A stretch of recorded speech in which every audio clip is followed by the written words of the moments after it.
Jumpa lagi di 4 Klip. Yuk langsung kita mulai aja ya. Jadi di sini saya sudah buatkan cara atur uang versi gaji 1 juta ya teman-teman. Oh ya, teman-teman nggak harus mengikuti cara ini dan persentasenya juga bisa dirubah sesuai dengan kebutuhannya teman-teman ya.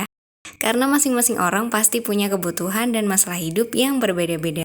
Nah, untuk gaji 1 juta kali ini saya akan bagi menjadi 5 ya. Berikut ini hanya contoh penerapannya ya, teman-teman. Jadi di sini saya bagi untuk kebutuhan pokok dan kebutuhan lainnya.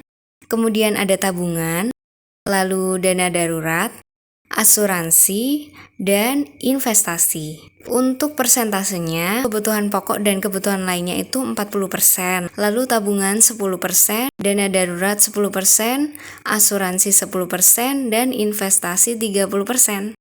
Nah, untuk kebutuhan pokok dan kebutuhan lainnya ini, 40%-nya itu kita bagi untuk beberapa hal yaitu seperti tempat tinggal, makan, pakaian, perawatan tubuh, kebersihan rumah, transportasi, komunikasi, memberi orang tua, servis atau perbaikan, dan sedekah.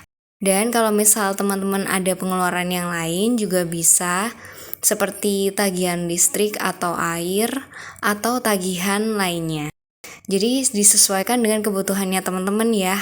Kan bisa juga dengan kondisi masih tinggal dengan orang tua itu kan tidak bayar tempat tinggal ya. Jadi fleksibel sesuai dengan kondisinya teman-teman. Kemudian untuk tabungan ini senilai 10% itu kita kumpulkan dulu sampai bisa beli emas.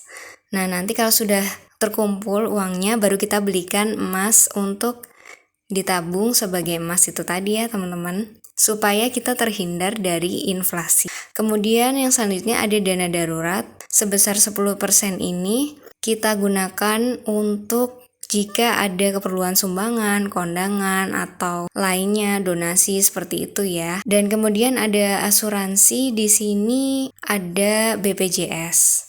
Untuk yang paling umum diikuti oleh masyarakat Indonesia ya.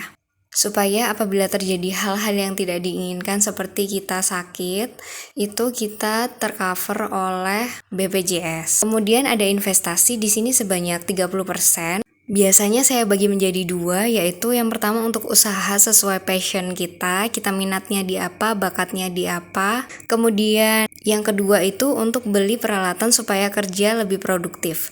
Jadi selain kita bekerja dengan didukung dengan peralatan yang produktif, kita punya usaha sampingan sesuai passion.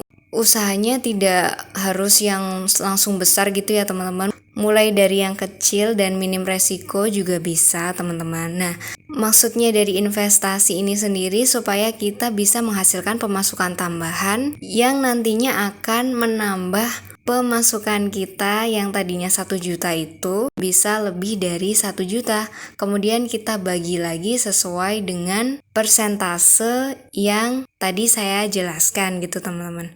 Jadi diharapkan dengan komposisi pembagian uang seperti ini, setiap bulannya untuk gaji 1 juta, kita tuh tetap bisa berkembang untuk jadi lebih baik lagi dan penghasilannya bisa naik terus gitu ya teman-teman. Kalau sekiranya teman-teman ada pertanyaan, tulis aja di kolom komentar ya, nanti akan saya jawab. Terima kasih sudah menonton video ini. Semoga bermanfaat untuk teman-teman. Jangan lupa klik like, comment, share, dan subscribe. Klik subscribe jika kamu suka dengan video ini ya.